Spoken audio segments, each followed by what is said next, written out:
Yes, wala nang pasok. Nakatulog din ang maimbing.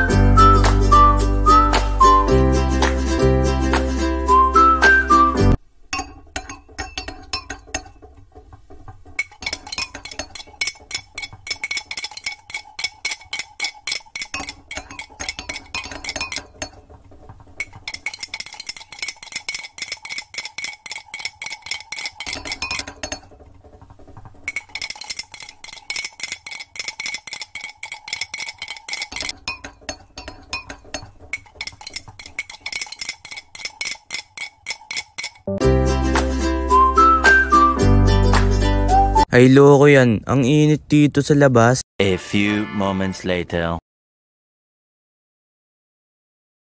Ang sarap magkape dito sa labas.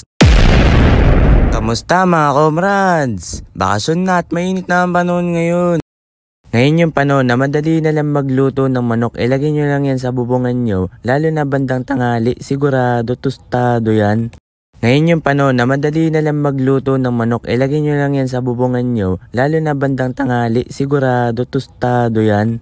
Ngayon yung panahon na madali na lang magluto ng manok. Ilagay nyo lang yan sa bubungan nyo. Lalo na bandang tanghali, sigurado tostado yan. Hoy! Paulit-ulit ka! Dahil nabutan ng tag-init yung school yun nung grade 7 kami, ay isa rin to sa mga nangyari, ang makipag-agawan ng electric pan. Sa school kasi namin, lalo na sa bandang tanghali, mapapamura ka talaga sa sobrang init. Sa classroom kasi namin, ang electric pan ay dadalawa lang at mamaya't maya nililipat ng pwesto. Yung school kasi namin 2 taon o 3 taon pa lang ata simula na nagbukas, kaya wala pang masyadong halaman at puno. At yung mga puno ay nasa tabi ng school namin na mental hospital. Pero one time, habang nagsusulat kami ng notes ay napaway kami ng sakong tropa dahil sa gawa ng electric pan. Uy pre, kunin mo nga electric pan. Kanina pa yan nakatutok sa kanila oh. Huwag mo kunin, ginagamit namin oh. Kanina pa yan sa inyo, sa amin naman oh. Kaya mong ginagamit namin to eh. Ba't ano bang gusto mo mangyari ah?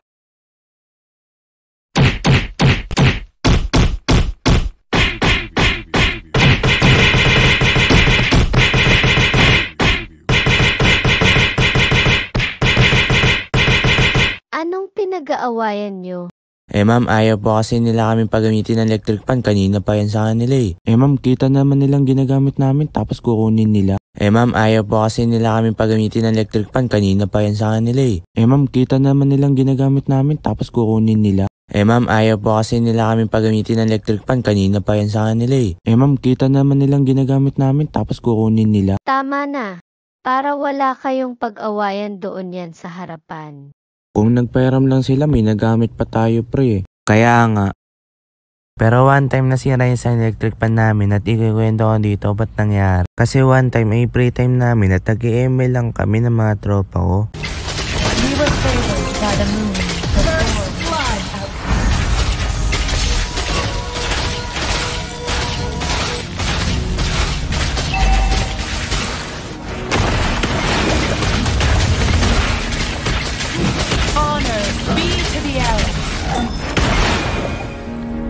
Uy pre, kunin mo nga electric pan. Kita mong ginagamit ko to, akin na. Akin na to sabi. Kita mong ginagamit ko to, akin na. Akin na to sabi. Kita mong ginagamit ko to, akin na. Akin na to sabi.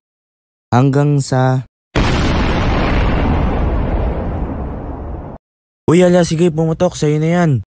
At yun nga, pumutok yung wire ng electric pan namin, kaya dalawa na lang yung electric pan namin sa room nun. Isa rin sa ginagawa namin ng mga tropa ko ng summer sa school namin, kapag free time ay papaypayan yung tropa habang naglalaro ng ML.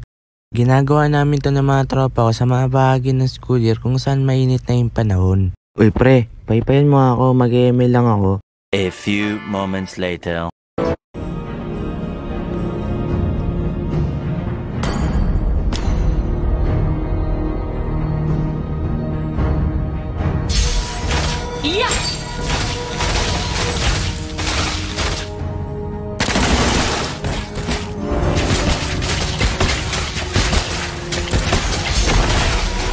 Seen the moon went dark. Fire directly down to the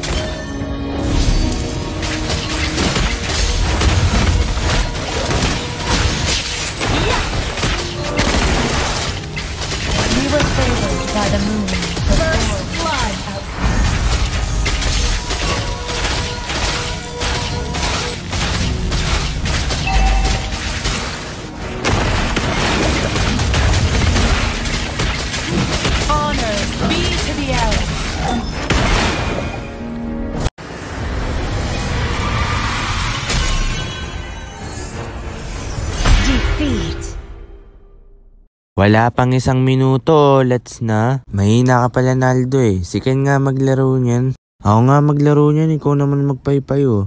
A few moments later.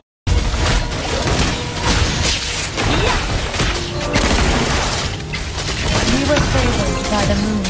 First blood.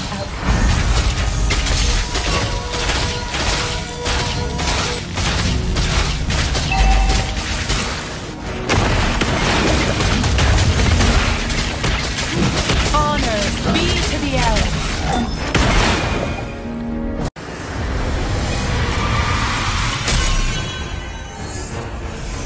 Defeat. Wala pang 1 minuto, let's na. Ako nga maglaro niyan para manalo. Paano ka mag-ML? Negative 100% na pala yung cellphone mo. Lobat na talaga. Kaya pala natalo. Isa rin sa mga ganap namin ng tropa ko nun magtinda ng ice candy tuwing hapon. Naalala ko nga nun nagsimula kami magtinda ng ice candy nung bakasyon pagkatapos ng recognition day namin dahil sinabitan ako ng medal. Naalala ko nga nun konti lang yung bumibili ng ice candy sa tindahan namin. Kaya naman gumagamit kami ng sidecar na bisikleta para umikot sa buong barangay at magbenta ng ice candy. Pero one time, meron akong hindi makakalimutang experience sa pagtitinda ng ice candy. Ganito kasi yon. One time kasi nakatambay lang ako sa tapat ng bahay namin at naghihintay na ako na may bibili ng mga paninda ko na ice candy. Wala bang bibili ng mga paninda ko? Hanggang sa may bumili na nga. Ay kuya, pabili lang ng ice candy.